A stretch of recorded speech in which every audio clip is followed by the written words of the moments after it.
Fala galera do GV, tudo bom? Na aula de hoje a gente vai falar sobre o reino protista ou protista. Esse reino ele é bem diversificado, apresenta inúmeras exceções, mas é um reino bem interessante do ponto de vista da evolução, uma vez que esse reino ele foi antepassado do reino Animalia, do reino Plantae e do reino Fungi, tá? Bom, vamos lá, moçada. O reino protista, hoje em dia, a gente vai dividi-lo da seguinte forma. Tem as algas e os protozoários. Sim, as algas não são plantas, elas não são consideradas plantas, elas foram agrupadas dentro do reino protista. As algas serão os protistas autotróficos, ou seja, aqueles caras que vão fazer o seu próprio alimento, como é o caso dessas algas aí. Já os protozoários serão os heterotróficos e não produzirão seu próprio alimento, terão que se alimentar de outro organismo da natureza. E, infelizmente, alguns deles podem causar doenças em nós. As algas, moçada, elas são seres fotossintetizantes, são seres eucariontes. Isso daqui é uma regra geral para o grupo, tudo bem? Todo o protista vai ser eucarioto e as algas serão autotróficas. Uma característica também das algas é que elas vão ser uni- ou pluricelulares, certo? Eu vou ter algas aí contendo uma única célulazinha, como é o caso da diatomácea, e também terei algas com inúmeras células. Não possuem tecidos organizados e nem muito menos órgãos. Isso aqui é algo interessante, moçada. As algas elas são tão primitivas, mas tão primitivas, que elas pegam um monte de célula, mesmo as algas pluricelulares, elas agrupam as células em uma estrutura só, porém não formam tecidos, tudo bem? Então, eu vou dizer que o corpinho da alga vai ser o talo. A gente chama de talo, tudo bem? As algas elas são divididas de acordo com as suas cores, tá? No caso, as algas verdes, que é o do filo Chlorophyta ou Euglenophyta, a dourada, que é a Chrysophyta ou a Diatomácea, vermelha, Pirrófita ou Rhodophyta, e as pardas. As clorófitas, moçada, são multicelulares. Elas vão apresentar clorofilas A e B e carotenoides, só que os carotenoides em pequenas quantidades. Por isso que ela vai ser verde, certo? Se ela tivesse muito carotenoide, ela não seria verde, ela seria um tom mais alaranjado, tá? Ela vai ter uma reserva de amido, algo comum às plantas superiores, tá? A parede celular também é de celulose. São algas pluris ou unicelulares, são encontradas em águas doces ou água salgada, e a reprodução é por cisciparidade, do nada ela se divide ao meio, show? Já a diatomácea, moçada, ela faz parte do fitoplâncton, que é aqueles seres microscópicos bem pequenininhos que fazem fotossíntese, tá? Elas têm uma diversidade gigantesca, tá vendo aqui? Ó, tudo isso daqui são diatomáceas, elas têm uma variedade gigantesca. O que acontece? A diatomácea, ela tem duas plaquinhas que protegem a célula, certo? Ela não vai ter ali uma parede celular muito espessa, ela vai ser bem mais compacta. Só que a parede celular dela, em vez de ser de celulose, vai ser de sílica. E isso é algo interessante. Vai dar uma certa rigidez e, como eu falei, ela é formada por duas válvulas, como se fossem duas tampinhas que protegem a diatomácea. E aí, uma curiosidade sobre as diatomáceas é que quando elas morrem, elas vão se depositando lá nos fundos dos oceanos e elas começam a formar uma pedra chamada diatomito. Essas pedras são muito utilizadas para a produção de tijolo, abrasivo, polidores, como o caso de ceras polidoras para carros e tal, e até mesmo para pasta de dente. E também é um dos componentes para a fabricação de dinamite. As pirrófitas, moçada, são as algas vermelhas unicelulares também chamados de dinoflagelados. Esses carinhas vão apresentar dois flagelos e terão clorofilas A e C e muito carotenoide, por isso que ela vai ser vermelhinha. E uma curiosidade bem maneira é que as pirrófitas conseguem fazer alguns fenômenos, como no caso da bioluminescência. Aqui ó, é a bordinha de uma praia durante a noite e dá para ver esse fenômeno aqui muito, muito bonito. Dá uma pesquisada aí no YouTube sobre bioluminescência em algas, é bem legal. E também é responsável por um fenômeno chamado de maré vermelha, que já não é tão legal assim. A maré vermelha, moçada, ela é uma proliferação desses dinoflagelados e, infelizmente, na maioria das vezes, esses dinoflagelados liberam algumas substâncias na água que são extremamente tóxicas e pode levar à morte de inúmeros seres marinhos, tudo bem? Então a gente tem que ficar atento à maré vermelha quando acontece. A gente não pode entrar na água porque pode ali haver alguma toxina que pode nos fazer mal. Já as rodófitas são as algas vermelhas pluricelulares. Elas vão ser bem grandes, vão ser utilizadas na produção são utilizadas na culinária japonesa. Tudo culinária japonesa que tiver envolvido por algas assim, são algas vermelhas, tá? E daqui também é produzido uma substância chamada de agar. Esse agar, moçada, é uma das substâncias mais versáteis da indústria. Ela tem uma substância gelatinosa, pode ser usado como meio de cultura para estudar bactérias, fungos, vírus. E as algas pardas são pluricelulares. A Phytophthora, ela é alga parda, podem atingir grande comprimento de 50 centímetros. Existem até indivíduos aí, pode ter 5, 6 metros. Vão ter clorofilas A e C, carotenoides e fucoxantina. Por isso que vai ter essa aparência mais parda, mais acastanhada, tá? É muito comum, né, nas nossas praias, aqui na praia de Cabo Frio, nas praias de Búzios, a gente vê como se fosse um matinho boiando na praia e é um sargaço. Sargaço é uma alga parda muito comum na nossa região, tudo bem?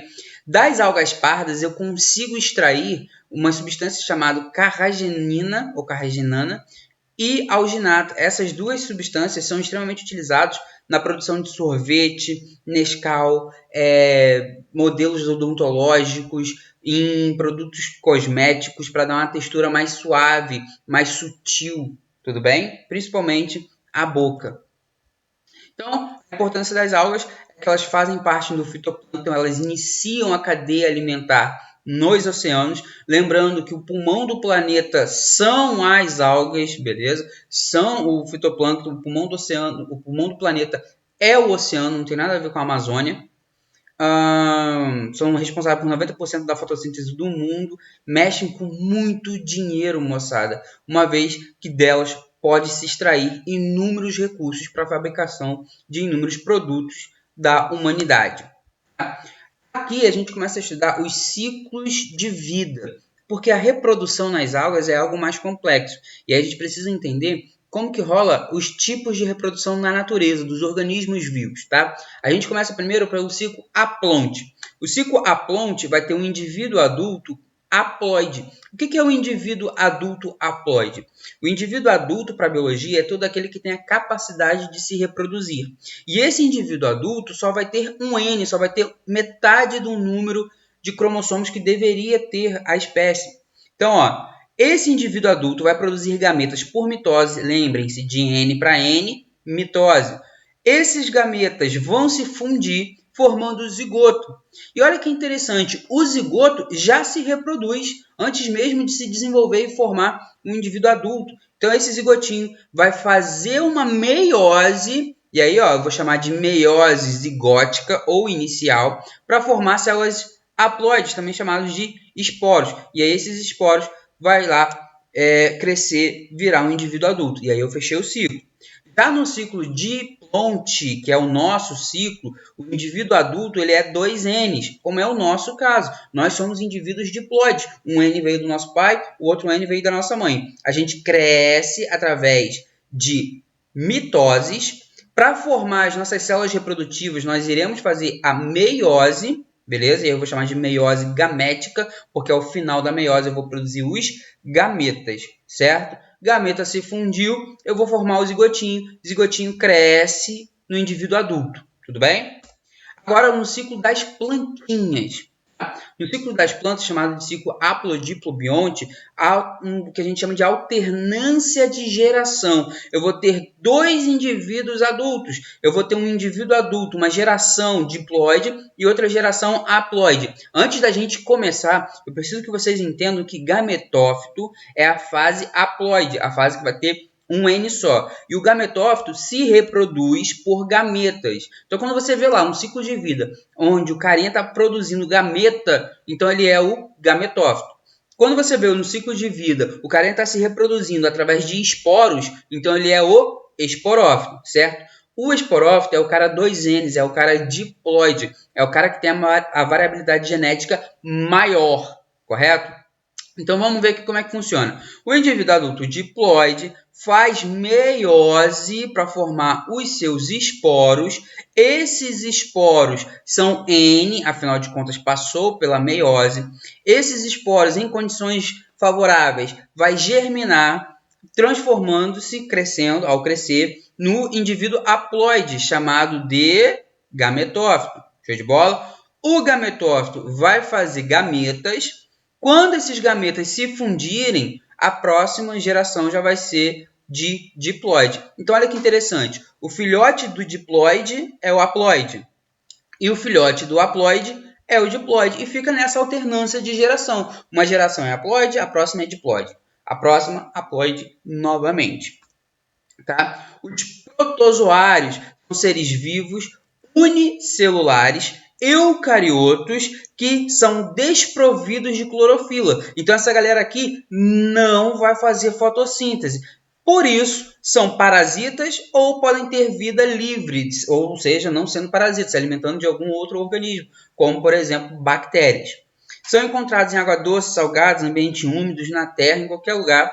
São parasitas e podem causar inúmeras doenças. Estabelecem relações benéficas com outros organismos, como é o caso do boi com os protozoários que vivem lá no intestino do boi. O que acontece, moçada? Os animais eles não conseguem digerir celulose, mas o boi, como todo herbívoro, come muita celulose. Acontece que quem vai digerir essa celulose pelo boi não é o boi, mas sim os protozoários que habitam o seu sistema digestivo.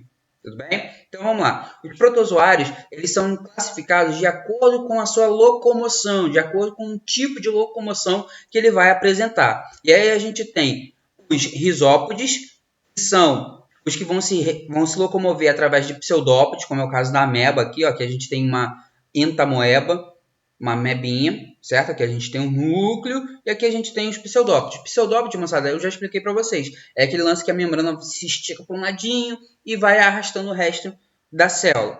Temos também os ciliados, ou cilióforas, que vai se locomover através dos cílios, como é o caso aqui desse paramécio.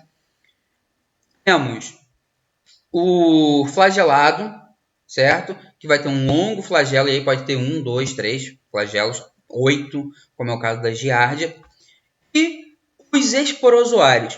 Os esporozoários, moçada, eles não apresentam nenhum tipo de locomoção. E aí, o que isso quer dizer? Quer dizer que todos eles vão ser parasitas, certo? Ah, então só eles que causam doença? Não, não mesmo. Infelizmente não. Esses outros carinhas aqui de cima também causam doencinhas. Tá? Ó, como que é um protozoário típico? Aqui eu tenho um ciliado, um paramécio, e eu vou ter o macronúcleo, o micronúcleo, já já a gente vai ver a função desses dois carinhos, macronúcleo e micronúcleo. Tenho os cílios, no caso aqui para locomoção, e tem o vacúolo pulsátil. Esse vacúolo pulsátil, moçada, é o seguinte, como esse protozoário aqui vive na água doce, por osmose, ele tende a receber muita água. E como ele não tem uma parede celular boa, ele não tem essa parede celular, o que acontece? Se ele ficar recebendo muita água, ele vai explodir. Para evitar que isso ocorra, ele tem o vacúolo pulsátil, que a todo momento que esse vacúolo se enche de água através do processo da osmose, ele contrai e joga a água fora, evitando que a célula exploda. A reprodução dos protozoários pode ser assexuada por divisão binária, do nada vem, parte ao meio, belezinha, e tem a reprodução sexuada, que é através da conjugação. Lembra do macro e micronúcleo? Acontece o seguinte, na conjugação desses protozoários, eles vão trocar micro, não os macros, tá? Os macros, eles ficam retidos nas células. Já os micronúcleos, eles podem trocar. Uma vez que ele trocou esse micronúcleo, ele entra em divisão binária simples, tudo bem?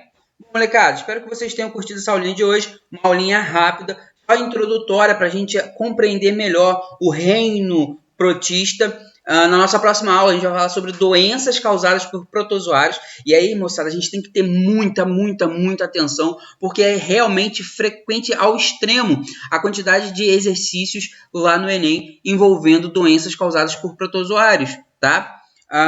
Beijão, até a próxima. Curta o canal, dá aquele joinha, escreve o seu nomezinho aí, compartilha, divulga pra galera. Beijão, até a próxima.